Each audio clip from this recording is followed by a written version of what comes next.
Hey, welcome back to Score on Business. Joanne, thanks for being here. You tell us about the fourth tenet. Okay, so the fourth tenet is about energy. And you don't hear business people talk about this, but managing energy, managing where you're putting your time, your energy, your thoughts. We looked a lot across this post-merger organization to say, what are the things we're doing that we no longer need to do, or we weren't doing in the best possible manner, and what could we cut out? And so that helped us to get a lot clearer on where we were putting our energies. And there's a second aspect to it, which is about all of the things that we tend to hold near and dear that really serve us. Like, do we need to have a person at their desk at 8:30 in the morning? If you've got someone who's working on a problem, do you care if they solve it at 2 a.m. or 8 a.m. and where should they be sitting when they do it? How important is that really? And so we look at how do we give employees that kind of freedom to decide what hours do they do their best work? When do I really need them to be there in terms of customer service, team interactions, all those kinds of things, and giving people a little bit more autonomy in managing their best work. And then the fifth and final is about community. Now, building a sense of community in your team to say, I belong to this, we're doing this together, and we've spent a lot of time talking about what does this team look like, how do we treat each other, how do we want the rest of the organization to see us, what are the things that we want to be known for. And you know, there's a lot of talk right now about this organization of the future, Organization 2.0. There's a lot of buzz about what it looks like. And the word that comes up quite a bit is family. And you don't necessarily hear about companies talking about family, but in the best organizations where people are really excited about showing up, they're part of that community and they see their coworkers almost like family members. Right. And so how do you build that into your team? And there's some very deliberate things you can do to do that. Yeah, get rid of the nasty behavior. Well, yes, exactly. Yeah, that's the minimum, right? Start with that and get rid of the part that's dysfunctional. Right. I didn't say we were a dysfunctional family. We want a good family. Okay, let's see. What are this will be good. What are the biggest mistakes you have seen companies make in building teams, and then what do you recommend? Okay, so there's three in particular that come top in mind. Three mistakes I'd like to talk about.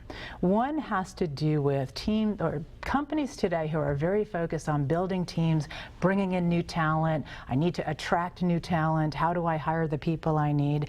And not enough focus on developing the talent they have. And so when you really want to build a team and you want a world-class team, you have to be good stewards of the people that are already there.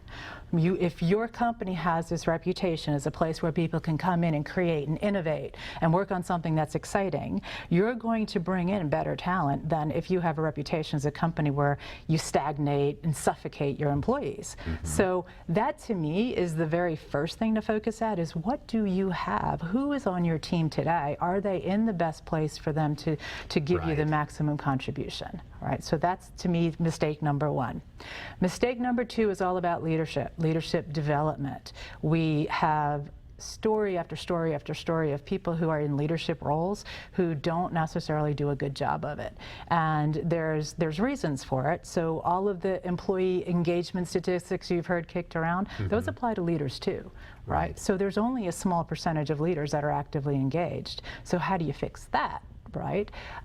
You have to work on leadership development, coaching, training, giving them the tools they need to get better at their job, and actually taking someone in a leadership role and helping to develop them as a leader.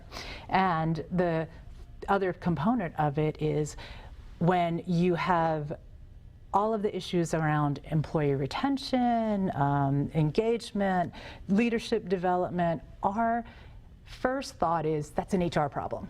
Right? Let's call the HR department, they need to solve it. And that is just the wrong way of thinking. Oh, it's a business problem. It is absolutely the responsibility of every single leader in a company to work on those problems. And you know what? I would also say it's a responsibility of every person in your organization that speaks to another human being, regardless of what role they're in.